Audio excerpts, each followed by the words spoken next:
The next story I want to go through with you is Royden Cope. In 2012, Royden was in his school. He's a very experienced teacher at this point, about 40 years experience, and he was called to deal with a 7-year-old young man who was running amok in the school. He was hitting other pupils with his school bag and knocking them on the floor like skittles. Deputy Head Royden Cope appeared at the scene, reached in, grabbed the child by the wrists, and led him off to his office with another teacher present.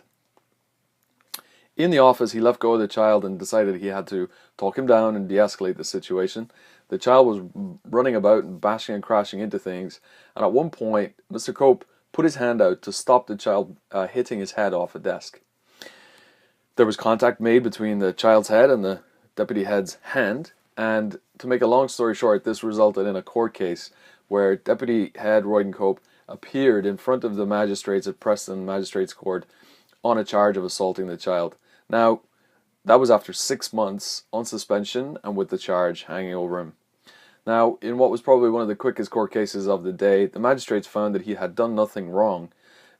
Most teachers have done something like that in their career, and it's nothing unusual, and it's certainly nothing that would constitute an assault.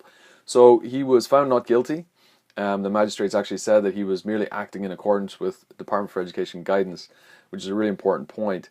And that was the result of the incident. As I understand it, he retired shortly after returning to school. So an interesting case, and one that has some really salient points for us, especially in terms of having robust policies and procedures in place, including the writing up of really clear incident reports after any incident such as what happened with that child. So that's a really important point.